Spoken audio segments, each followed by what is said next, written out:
one other thing that I would suggest to you, the pandemic that we went through in 2020 and 21, again, fundamentally changed the way that we conduct business, and it had a profound impact. Inflation is one such example, the supply chain disruption, which was an opportunity, a great opportunity for countries like India. And the decoupling, or the decoupling is the wrong word, but trying to get other places where manufacturing can be sourced away from China is a result of the pandemic. So geopolitics, digitization and AI, the expectations that Gen Zs and millennials have, and finally, the post-pandemic world.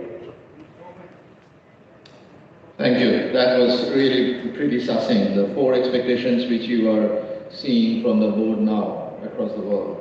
In fact, yes, I can see just behind you the photo of another upcoming Gen Z. He must be your grandson or... he's my son. You just, oh yeah, okay.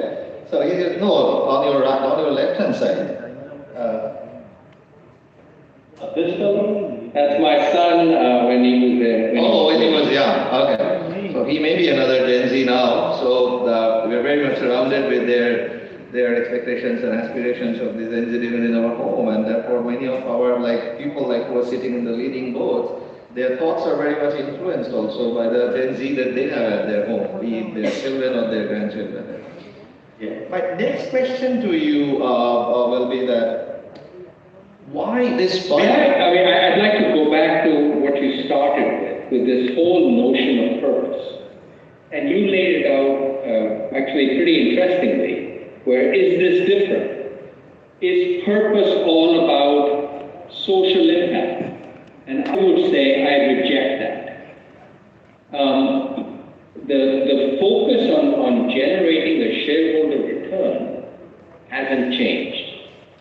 But I think what more evolved businesses have come to realize is that when you have a purpose-driven organization that focuses on the entire set of stakeholders, your chances of success are much greater. Let me give you an example. I retired recently from Deloitte when I was the CEO of Deloitte. Deloitte had $65 billion in revenue, 400,000 employees, about 100,000 of them in India. 85% of these 400,000 employees in 100 countries are Gen Zs and millennials. And we used to survey them incessantly. Invariably, the answer that I got back from these Gen Zs and millennials was, what does Deloitte do beyond its core profit motive? What is Deloitte doing to address the climate issue? Now think about this for a minute. If, and as you said, motivating Gen Zs and millennials, 85% of the 400,000 is at Deloitte. If I want to motivate them, I must have a credible response to the issue around climate, around what we do for the communities that we live and work in. And because we had a credible response, Deloitte, in my time, became the #1 firm in revenue and profitability.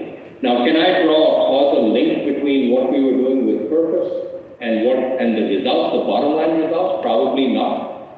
But I can draw a strong correlation. That is why purpose is not just something good to do, it is the right business thing to do. I'll give you one more anecdote. Every year, Deloitte and SAP hire, tens of thousands of people. I speak, at a number of top business schools.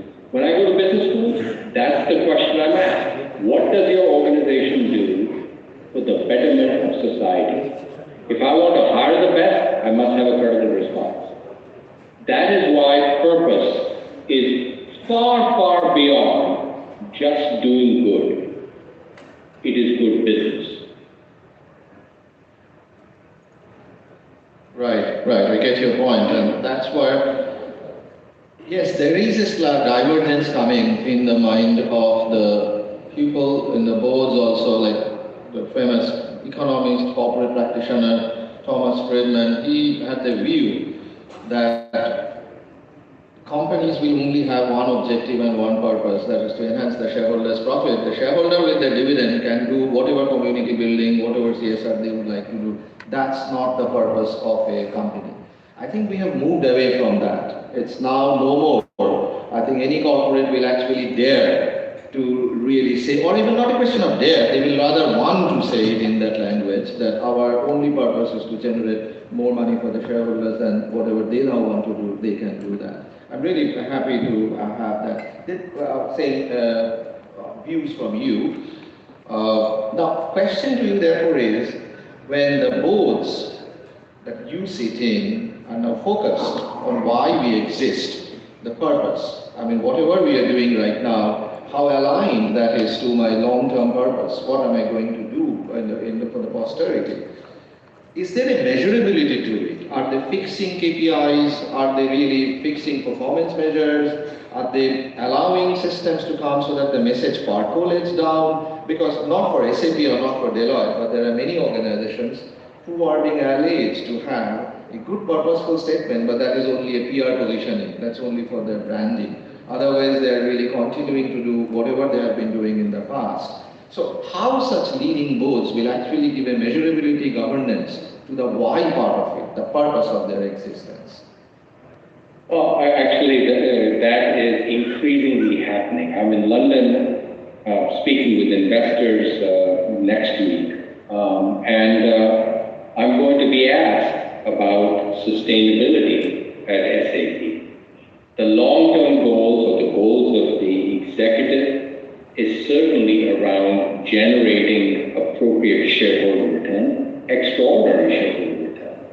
But it is also about issues around climate, around sustainability, around employee engagement, around customer engagement. So it is a full stakeholder view. And frankly, they're all interrelated. Happy customers buy more products and services. That leads to greater revenue and greater profitability. Happy, engaged employees provide you the competitive edge, whether it is in innovation, whether it is in competing with your competitive set. They're all interrelated and linked.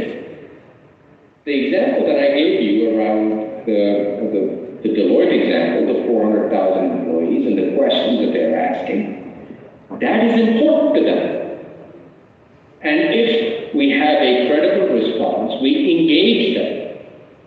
You have a more engaged and happy employee, and therefore a more innovative employee, a better product. So they're all interrelated. And the KPIs are certainly there. It's a basket of KPIs.